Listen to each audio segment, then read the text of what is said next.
సత్తెనపల్లి మండలం అబ్బూరు గ్రామంలో పుట్టగొడుగులు మష్రూమ్ పెంపకందారులకు 100 మందికి 3 లక్షల రూపాయల చొప్పున 3 కోట్ల రూపాయలను ఎస్బీఐ బ్యాంకు ద్వారా లోన్ మంజూరు చేసిన పల్నాడు జిల్లా కలెక్టర్ కృతికా శుక్ల ఐఏఎస్.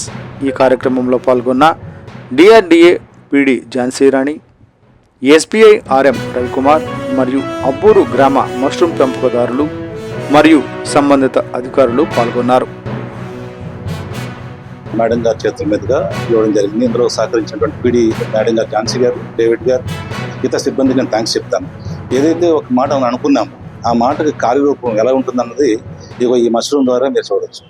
మనం మష్రూమ్ పెడదాం అనుకున్నాము, మష్రూమ్ ఆల్రెడీ వచ్చింది, ఇది నా చేతుల్లోనే ఉంది. అంటే మనం కలగంటే ఆ కళను సాకారం చేయడానికి మన ప్రజలు, పల్నాడు ప్రజలు, నా అక్క చెల్లెళ్ళు అబ్బూరులో ఉన్నటువంటి వాళ్ళు చాలా ప్రొయాక్టివ్గా ఉన్నారు. వారికి అభినందిస్తున్నాను. రానున్న రోజుల్లో ఇది ఒక మంచి యాక్టివిటీ అవుతుంది. భారతదేశానికి ఒక బ్రాండింగ్ మనం చేయబోతున్నాం, అబ్బూరు మష్రూమ్ అనే బ్రాండింగ్.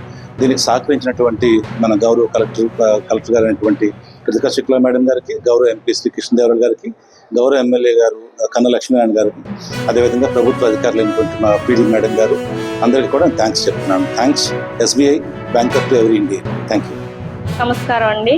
మా సత్తెనపల్లి మండలం అబ్బూరు గ్రామం. మన గ్రామంలో ఎప్పుడు మిరపతోటలో పత్తే వేసుకునేవాళ్ళం అండి.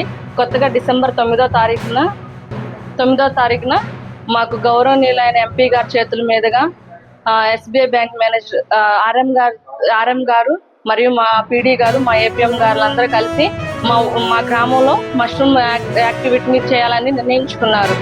ఆ నిర్ణయించుకున్న తర్వాత ఎస్బీఐ బ్యాంక్ వాళ్ళు కానీ, మా డిఆర్ఏటీ తరఫు నుంచి కానీ మేము సభ్యుల్ని గ్యాదర్ చేసి వాళ్ళకి 20 రోజుల పాటు ట్రైనింగ్ ఇవ్వటం అనేది జరిగింది. ట్రైనింగ్లో భాగంగా 21 రోజులు డార్క్ రూమ్లో, 20 రోజులు లైటింగ్ రూమ్లో ఉండాలని చెప్పారు. దీనివల్ల మా భవిష్యత్తులో మా ముందు మేము ఉపాధి కల్పించుకోవడానికి మంచి అవకాశాలు కలుగుతాయని చెప్పారు. ఈ అవకాశం మాకు కలిగించిన మా సెర్ప వారికి, ఎస్బీఐ బ్యాంక్ వారందరికీ మా గ్రామం అంతా రుణపడి ఉంటామని ధన్యవాదాలు చెప్పుకుంటున్నాం.